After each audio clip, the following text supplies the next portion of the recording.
What's up everybody, my name is Sho. Welcome back to my channel.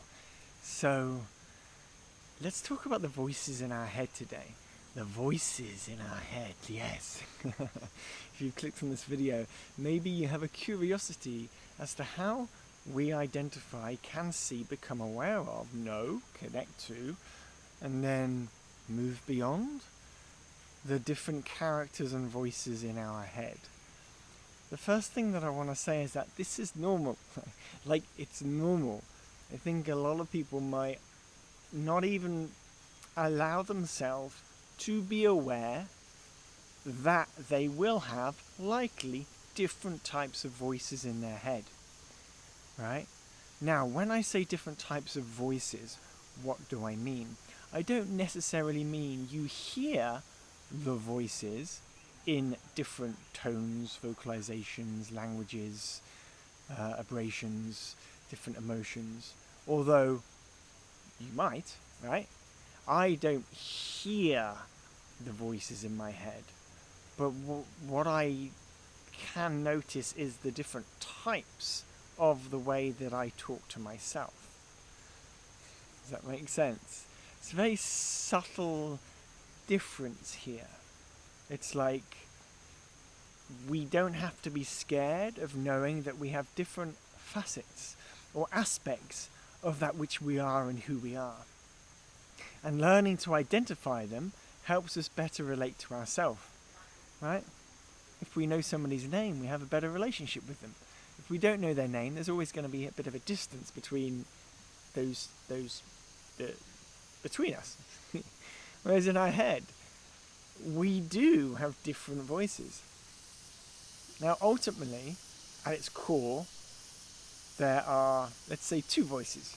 The voice of the mind and the voice of the heart. Right? We could simplify it by saying that. And when we are playing out stories in our head, most of the time it's the story of the mind. And the story of the heart that speaks, is usually much subtler.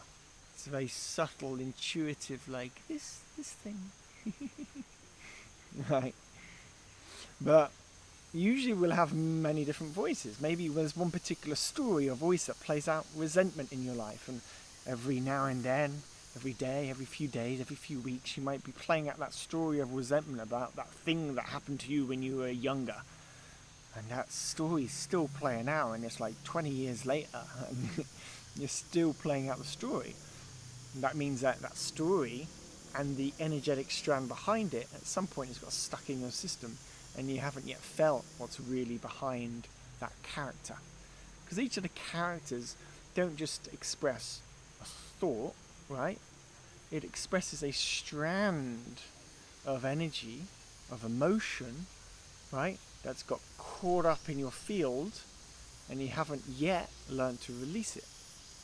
When you learn to be with that particular reoccurring character or story, right? Then, and like bring it out into the world in some way, whether that's a diary, or whether that's expressive theatre, or whether that's writing a song, or whether that's talking about it with a therapist, it doesn't matter. The point is, when you allow it to come out and through you, then that repeating character or story gets to dissolve. It's a very subtle world that we're dealing with here. Right? So sometimes it's not always immediately apparent that you've done or released the thing until next time when you would expect that story or that character to play out again and suddenly that character's like a little bit more chill. Like he or she isn't quite as aggressive as before in that story. It feels a bit lighter, there's more space. That's when you then start to identify and know that, oh wow, that releasing did work. It's not as bad now when I think about that story. So this is the character. So we have different characters in our mind. Sometimes we might have that resentment character. He's playing out that story from the past. That character of anger, being angry at ourselves for not being good enough. Right? Our perfectionism character. The guy in us that, or the girl in us that always wants to be better, perfect, right, good, wants to please mommy or daddy. You know, that's a popular character in our world today, pleasing mommy or daddy, right? Getting validation from others, making sure that, like, you know, you're seen in a certain way, and you exist there, you get there, and you be there for that person in the way that they expect you to be. So many of us are still intertwined with needing and wanting mommy or daddy's validation. That's a character. It's a character that we're playing out in the way that that got caught up in us, stuck in us when we were younger. It got caught up in us, stuck in us when we were younger, and we're still playing out that same kind of patterning of behaviour that we did when we were kids, because we wanted mommy and daddy's validation. Much of the world is still playing that stuff out in everyday life. And then we start seeing the patriarchal systems of our society as father, which then opens up a whole nother can of BS. Because we think then the father's outside of us in the systems. The father is outside of us, right? So in the Catholic and Christian terms, it's like that is the father, the God is outside of us. No, it's not outside of us. Everything is inside of you. Everything is inside of you. Yes. So we have all these characters. And so how do we start identifying them deeper? Well, we can put labels on them. So this week, if you choose to participate in this experiment with me, I'd love for you to explore, like, what particular character do you notice in your mind on a regular basis? And it's usually a character which is like the downer, right? The negative, the annoying one, the frustrated one, the angry one, the sad one. What for you? What is the character? What is the main character that's playing out? Do you have one? Maybe you don't have any, and you're like a computer, and you're emotionless, because much of the world these days are so obsessed with technology, and that maybe you don't know what feelings are and emotions are, and you're just a thinking robot, and that's how I live my life. That's what a lot of the world is like right now, too. And we're just sedating the whole world with like ADHD medicine, anxiety medicine, and that way nobody needs to feel anything. We can just sedate the world. I'm joking, it's absurd what we're doing. Life is found in feeling that which we are, which is energy beyond matter. And if we can notice that we are energy beyond the matter, which is energy itself, I guess, as in anyway, but if we can feel ourselves beyond just the material, physical, matter-based world, see that we're energy, we realize that actually, it doesn't have to be so difficult and hard, because everything is really that transient, and everything is always changing and moving. And it's only the mind that holds on. And acting, seeing, playing with, observing the characters is a way to notice where we are holding on to certain ways of living, because the characters that we have inside of us together create your round table of that which the king is, right? Because the king isn't just the king is the sum of his round table of characters that he chooses to put there. So have you actively chosen to create these characters in your unconscious, or are they just playing out from your life, from your traumas and behaviours and patterns, from mom and dad, from your friends, from your family? Do you want to create the characters for your round table so that you can sit as the queen or king? So this is what we get to do in character work, in exploring the inner voices. So start exploring your inner voices. That's my challenge to you. What kind of voices do you have in your head? And how subtly different are they? And do you want to put a name to some of them? Oh, that's the angry little boy. Okay, that's the angry little boy. Now that's Derek. That's Derek. Or maybe Sandra. Maybe Sandra's in there. She's like the whiny little girl.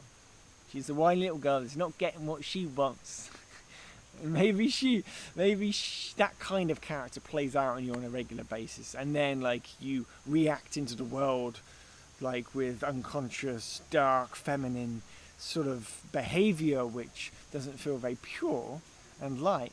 Sometimes gets you what you want, but also plays into the shadow in others and cause disturbances in relationships. Right? Maybe there's another character in there that,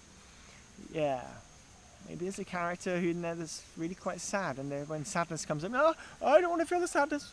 I don't do sadness. No, I'm better than that. Sadness isn't real.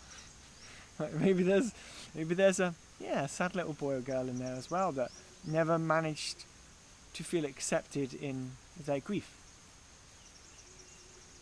Right? Never managed to feel accepted in the grief, because it's sad when we have to let go of things, whether it's people, places, toys. We need to grieve.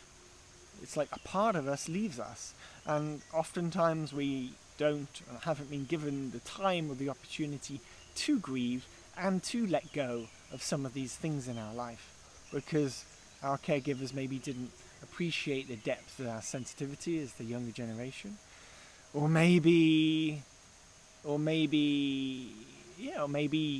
the space wasn't held, right? The space wasn't held for you to feel safe in your sadness or grief.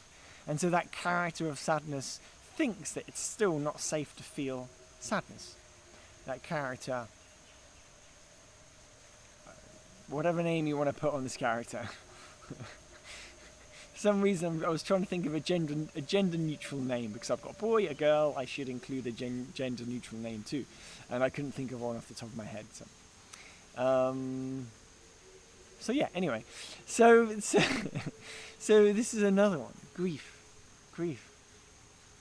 So we're allowed to feel these things, and the characters are often a clue to certain traumas or emotions that we've got stuck with in our adult life. So start identifying the characters, guys. Have an exploration. Write down some names for your characters. Oh, I've definitely got that character in me. Yeah. And start playing with him or her. Start playing. It's okay. Start playing. Alright? You don't have to go and fix the character, do anything with the character, but just becoming aware of and observing the different characters and voices. We do learn to then improve the relationship with those parts of us. We start to give those parts of us more space. With more space becomes more opportunity to release, to open, to feel, to know, to become aware. And ultimately that's all we're learning to do here. There's no end goals we're trying to get to, right? It's my perception. We can create goals on our journey, but ultimately we're going to die and go back into the ether, and everything that we've accumulated will just disappear in the end. So, so understand that any goals you set for yourself ultimately ain't going to matter. Right? It's not going to matter. So what does matter? So what does continue beyond this life? And to me, that's where soul work comes in. That's why I do the work that I do, because I'm learning to feel, connect to, become aware of the subtler parts of my being that I know are beyond just this lifetime.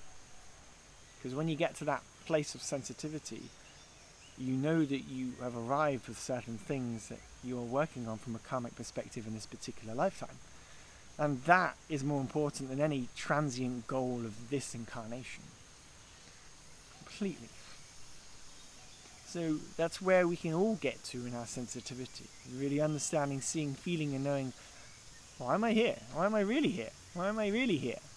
In a greater epoch of time. That's more meaningful than making a bit of money. Right? Getting a nice house and a nice car.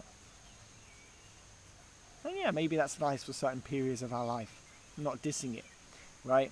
Because there is beauty in living in luxury. Right? There's beauty in having a sensory-filled life of existence and delight. Right? But let's not get caught up in it. Right? Maybe that's another character. The try harder, need harder, must fit in to the society character. I gotta be like this. I gotta do it this way because everybody else does it this way. I must conform like a robot. It's another character. Mr. or Mrs. I gotta fit in. So play with these characters, guys. I hope I've given you a few ideas about what I mean by the different voices or characters inside of us. Hopefully that's given you some food for thought in your own seeing of yourself as you move forward in exploring these voices. And again, we don't have to get frustrated with it. We're just identifying. So we see, become aware. With awareness, then naturally the right decisions can be made. But we just start with awareness first. Okay, amazing. What a beautiful day in paradise it is. In Bali, you can maybe hear the sound of the waterfall down there. I haven't posted many videos the last couple of weeks because they've been doing building work next to my house and it's constant noise. I haven't been able to find time to sit in peace in my garden whilst there's been a lot of builders around. So hopefully in the coming week or two they'll slow down their work and I can record some more videos. Have a beautiful day, everybody. Sending my love from Bali, and I will post again soon. Okay, ciao ciao.